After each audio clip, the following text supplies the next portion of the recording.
Part number 3. Psycho-Philosopher Prediction of Future. About life, death, and reincarnation. Below is a broad, point-by-point summary and reflection on the wide range of ideas presented in your text.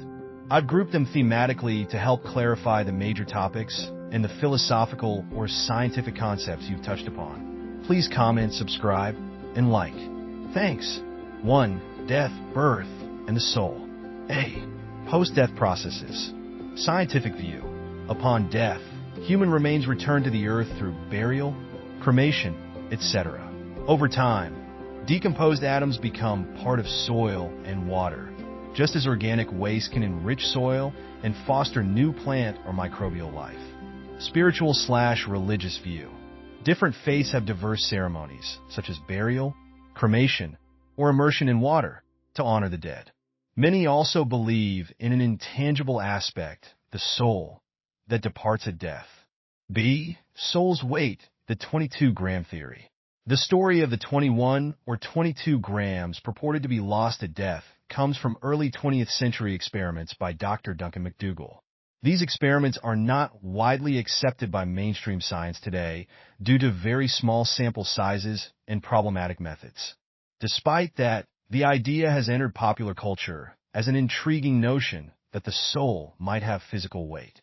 From a strict scientific standpoint, there is no confirmed evidence that the soul weighs anything, nor that one can measure such a loss at the moment of death.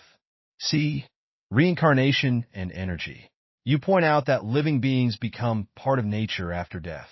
Elements that once belonged to one body might later become part of another organism. This cyclical process can be seen as supporting reincarnation in a symbolic sense, as matter is reused, although not necessarily in the traditional spiritual sense. From a physics and biology standpoint, the nutrients and atoms from decomposing bodies re-enter the ecosystem. 2. Genetics, DNA, and human reproduction. Basic genetics. X and Y chromosomes. Biologically, typical human females carry XX chromosomes, and typical males carry XY chromosomes. Sperm and eggs. Sperm, carrying either X or Y, fertilizes an egg, which always carries X. XX fertilizations typically lead to female offspring, and XY fertilizations lead to male offspring. Food and nutrition. You note that everything we consume helps build up our cells, including the reproductive cells. While that is true broadly, nutrition affects overall health. How one specific genes form is more a matter of inheritance than daily nutrition. B. Formation of life and worm analogy. You use the analogy of a worm arising within a piece of fruit. In truth, fruit flies or other insects deposit eggs that hatch within the fruit, or certain fungal or bacterial processes cause decay. Biologically, living organisms do not spontaneously generate without precursors. The notion of spontaneous generation was disproven long ago. Comparing a fetus to a worm is a metaphor for an embryo's early shape and vulnerability. You clarify you mean no offense, but are drawing attention to how simple and fragile early life can appear. The mind, meditation, and transmission of thoughts. Neutral mind and meditation. You describe practicing meditation where you attempt to maintain a neutral mind.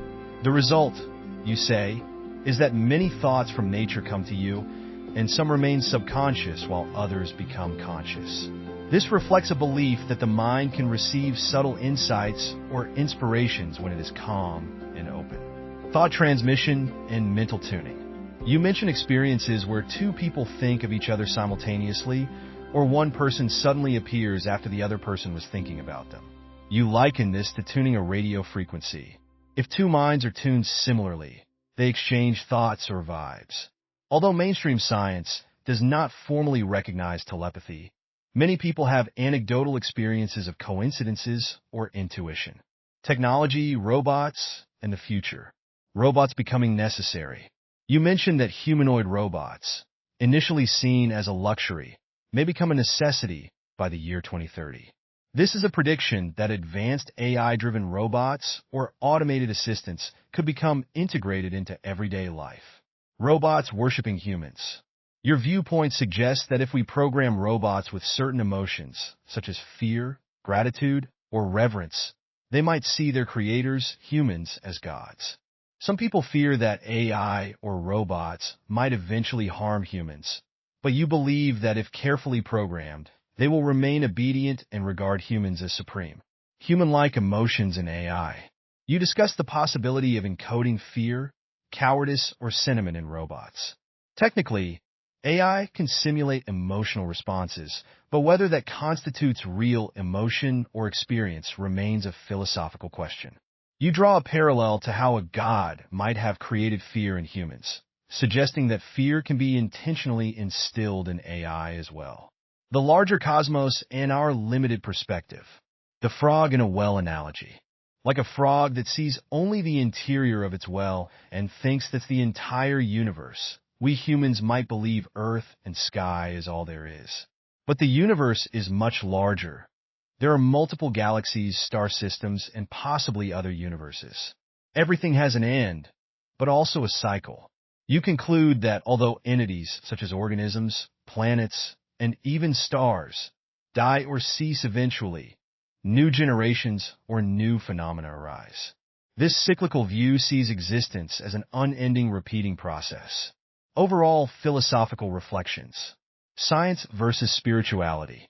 You frequently balance scientific viewpoints, such as DNA, genetics, decomposition, and energy, with spiritual or metaphysical concepts, including soul, reincarnation, and telepathic experiences. You emphasize that you intend no offense to theists, yet you also prefer what you call scientific truth. Nature of knowledge. You suggest there is knowledge beyond the reach of current science, perhaps gleaned from deep meditation or intuitive insight. You call it messages from nature.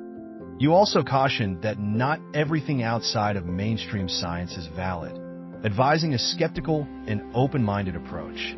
Meditative insight. You describe receiving insights in meditation, possibly from collective or cosmic consciousness, which you then try to put into words.